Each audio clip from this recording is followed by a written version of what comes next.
កាលណាដែលសត្វទាំងឡាយធ្វើល្អឈ្មោះថាជាអ្នកមានជ័យជំនះហើយ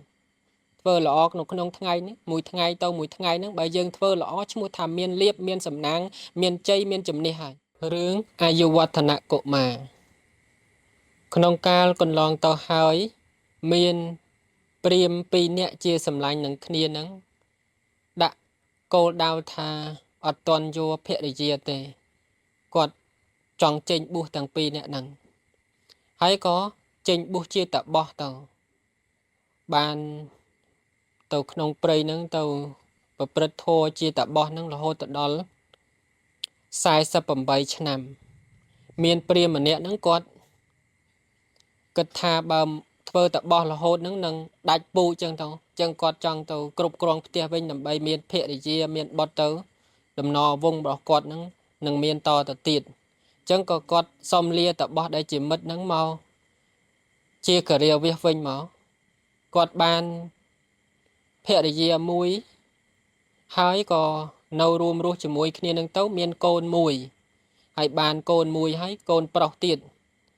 ក៏ចង់ទៅថ្វាយបង្គំតបោះដែលជាមិត្តខ្លួនធ្លាប់នៅជាតបោះដូចគ្នាហ្នឹងក៏នាំកូនហ្នឹងទៅថ្វាយបង្គំតបោះហ្នឹងព្រមដោយភរិយាហ្នឹង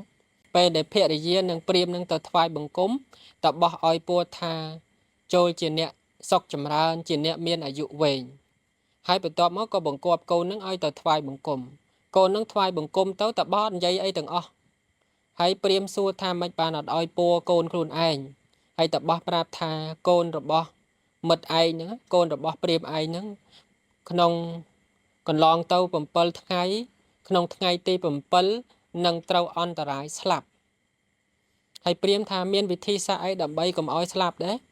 តបោះអត់មានវិធីសាស្ត្រហើយអញ្ចឹងតបោះប្រាប់ថាបើមានតែព្រះសាមណគោតមប៉ុណ្ណោះដែលអាចដឹងវិធីនឹងបានអញ្ចឹងអ្នកចូលទៅថ្វាយបង្គំព្រះសាមណគោតមទៅព្រាមនឹងក៏នាំកូនហើយនឹងប្រពន្ធនឹងទៅថ្វាយបង្គំព្រះសម្មាសម្ពុទ្ធហើយពេលដែលខ្លួននឹងប្រពន្ធនឹងទៅថ្វាយបង្គំព្រះពុទ្ធព្រះអង្គថាចូលជាអ្នកចម្រើនជាអ្នកមានអាយុវែងហើយក៏បង្គាប់ឲ្យកូននឹងទៅថ្វាយបង្គំកូននឹងថ្វាយបង្គំព្រះអង្គអត់មានពោលអីទាំងអស់ហើយព្រាហ្មណ៍នឹងក៏គិតថាដូចតបោះម៉េះអញ្ចឹងក៏សួរព្រះសម្មាសម្ពុទ្ធអញ្ចឹងសួរព្រះអង្គទៅព្រះអង្គថាដោយសារតែតថាគតមិនពោលថាចូលជាអ្នកមានអាយុវែងដល់កូនរបស់ព្រាហ្មណ៍ឯងហ្នឹងដោយសារកូនរបស់ព្រាហ្មណ៍ឯងហ្នឹងក្នុងថ្ងៃទី7ហ្នឹងនឹងត្រូវស្លាប់ហើយអញ្ចឹងព្រាហ្មណ៍នឹងសួរថាចោះមានដើម្បីអីការពារអន្តរាយព្រោះស្លាប់នឹងដែរព្រះអង្គអញ្ចឹងព្រះអង្គប្រាប់ថាក្នុងថ្ងៃទី7ហ្នឹងនិមន្តភិក្ខុសង្ឃទាំងឡាយទៅប្រគេនចង្ហាន់និងសម្ដែងធម៌ហើយក៏ព្រាហ្មណ៍អារាធនាព្រះសម្មាសម្ពុទ្ធហើយនិងភិក្ខុសង្ឃទាំងឡាយក្នុងថ្ងៃទី7ហ្នឹងហើយក្នុងថ្ងៃហ្នឹងដែរដែល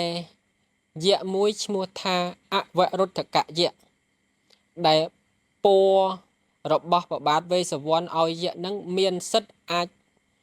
ចាប់ទារុហ្នឹងយកមកស៊ីបរិភោគបានអញ្ចឹងក្នុងថ្ងៃទី7ហ្នឹងយៈហ្នឹងក៏មកផ្ទះកាន់ផ្ទះរបស់ព្រាហ្មណ៍និងភរិយាហ្នឹងប៉ុន្តែក្នុងថ្ងៃហ្នឹងដែរមានភិក្ខុសង្ឃនិងព្រះសម្មាសម្ពុទ្ធព្រះអង្គកំពុងសម្ដែងពធ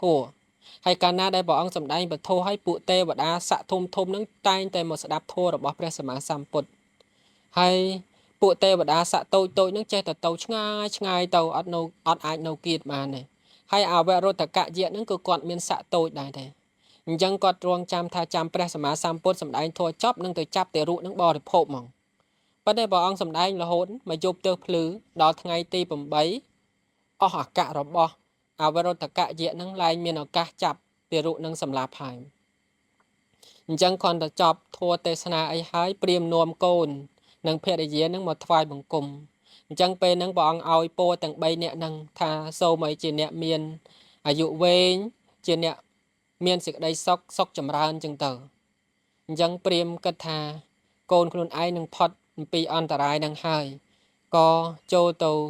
សួរព្រះសម្មាសម្ពុទ្ធថាកូនរបស់ខ្លួននឹងមានអាយុដល់ប៉ុន្មានព្រះអង្គហើយព្រះពុទ្ធប្រាប់ថាកូនរបស់អ្នកនឹងតាំងនៅអាយុរហូតដល់120ឆ្នាំដោយសារព្រះអង្គប្រមើលមើលអាយុរបស់កុមារនឹងរហូតដល់មានអាយុ120ឆ្នាំអញ្ចឹងព្រាហ្មណ៍នឹងក៏ដាក់ឈ្មោះឲ្យ កូនរបស់ខ្លួននឹងថាអាយុវឌ្ឍនៈកុមារអញ្ចឹងក្នុងសាច់រឿងហ្នឹងលោកចង់ប្រាប់ថាសេចក្តីអន្តរាយទាំងឡាយទាំងពួងហ្នឹងអាចកម្ចាត់បានហ្នឹងតលតែយើងនឹងធ្វើកាយសុចរិតវិជ័យសុចរិតបើយើងមិនបានធ្វើល្អមិនបានមានគិរវៈមិនបានគោរពចាស់ព្រឹទ្ធាចារ្យមិនបានធ្វើល្អទេអន្តរាយហ្នឹងនឹងចូលមកបៀតបៀនដល់អាយុជីវិតយើងនឹងទៀតនឹងនៅក្នុងសាច់រឿងតាក់ទងរឿងអាយុវឌ្ឍនៈកុមារហ្នឹងគឺសំដៅដល់កុមារហ្នឹងវាដោយសារតែអាយុហ្នឹងតាំងនៅតែ7ថ្ងៃទៀតនឹងស្លាប់អញ្ចឹងទៅប៉ុន្តែដោយសារតែការគោរពរបស់ភរិយានិងព្រាហ្មណ៍នឹងចំពោះព្រះសម្មាសម្ពុទ្ធស្ដាប់ធម៌និមន្តភិក្ខុសង្ឃថ្វាយទានហើយអាយុវឌ្ឍនៈកុមារហ្នឹងក៏គាត់ស្ដាប់ធម៌គាត់ថ្វាយបង្គំព្រះសម្មាសម្ពុទ្ធអញ្ចឹងទៅការពារអន្តរាយដែលធ្វើឲ្យបាត់បង់ជីវិតហ្នឹងទៅអញ្ចឹងចម្រើនអាយុរហូតដល់120ឆ្នាំហ្នឹងទៅឈ្មោះថាអាយុវឌ្ឍនៈកុមារហ្នឹងឯងគិរវៈការគោរពការថ្វាយបង្គំការធ្វើល្អអញ្ចឹងបាននៅក្នុងជាយន្តតោលោកថាម៉េចកាលណាដែលសត្វទាំងឡាយធ្វើល្អឈ្មោះថាជាអ្នកមានជ័យជំនះហើយធ្វើល្អក្នុងថ្ងៃនេះមួយថ្ងៃទៅមួយថ្ងៃហ្នឹងបើយើងធ្វើល្អឈ្មោះថាមានលៀបមានសំណាងមានជ័យមានជំនះហើយ